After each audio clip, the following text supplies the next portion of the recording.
पूरा पोस्टमार्टम की उसको भी स्वीकार किया। और अब सरकार का यही मानना है कि जो भी दोषी पाया जाए, जिस भी रूप में दोषी पाया जाए, अगर पुलिस का ये जो वर्जन था, तो उसका ये जो वर्जन था जो गलत निकलता है और इनसे कोई चीज़ छूट जाती है तो सीबीआई की जांच में वो नहीं छूटेगी और सख्त से सख्त कानून के अनुसार उनको सजा मिलेगी। ये आश्वासन हमने यहाँ जन जो लोग यहाँ थे उनके संस्कार के अवसर पर उनको सभी को दिया है, परिवार को दिया है। और आज बहुत शांतिपूर्ण तरीके से हजारों लोगों के साथ हम सभी ने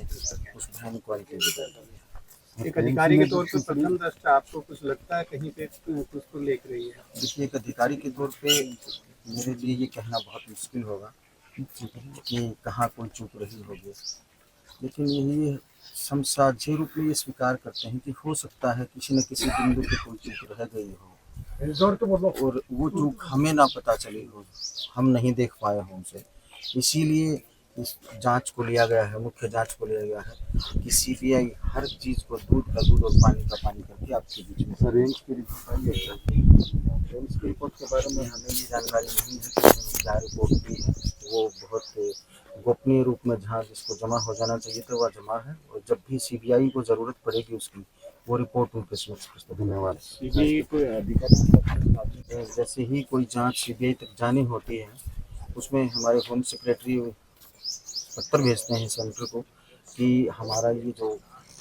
मनीषा हत्याकांड है इसकी जांच की जाए, तो वो प्रोसेस बहुत तीव्र गति से प्रारंभ कर दी गई है और बहुत ही जल्द सीबीआई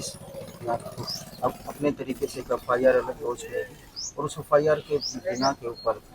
जांच के हर बिंदु को शामिल करते हुए बहुत ही जल्दी इस केस में बहन मनीषा को और पूरे परिवार को और पूरे क्षेत्र को न्याय मिलेगा। मुझे एक चीज़ और कहनी है, हम अक्सर देखते आ रहे थे कि समाज में संवेदनाओं की कमी पड़ चुकी है, लेकिन मनीषा जाते जाते एक काम तो कर ही गई है कि सारे समाज की जन भावनाएं केवल एक स्वर में ये थी कि मनीषा को न्याय मिले। इसका मतलब यही कि हम गलती पे हैं नहीं है अलग मुद्दा है, किसी की छोटी मोटी गलतियाँ रही हैं वो अलग मुद्दा है, लेकिन समाज में संवेदनशीलता मौजूद है, समाज में मानवता मौजूद है, समाज में इंसानियत मौजूद है। तो ये हमारे समाज का एक उजला पक्ष भी रहा है, लेकिन एक पक्ष ऐसा भी रहा कि समाज में जब आंदोलन जब चल रहे हैं तो वहाँ अराजकताएं बढ़ जाती हैं, कई बार उच्छृंखलताएं बढ़ जाती हैं, कई बार एक लक्ष्मण रेखा का पालन हम सभी को करना चाहिए। मैं आप सभी के दर्शकों से एक अनुरोध करूँगा, हमारे क्षेत्र के लोगों से भी एक अनुरोध करूँगा, हरियाणा प्रदेश राजस्थान या पूरे भारत के साथियों से एक अनुरोध करूँगा कि आंदोलन चलाने का एक अलग संवैधानिक तरीका है, उस तरीके को इस्तेमाल करें ताकि जो आपकी आवाज़ आप जहाँ पहुँचाना चाह रहे हैं वहाँ पहुँचे वो आवाज़, और जब वो आवाज़ पहुँच जाए और वहाँ से एक्शन प्रारंभ हो जाए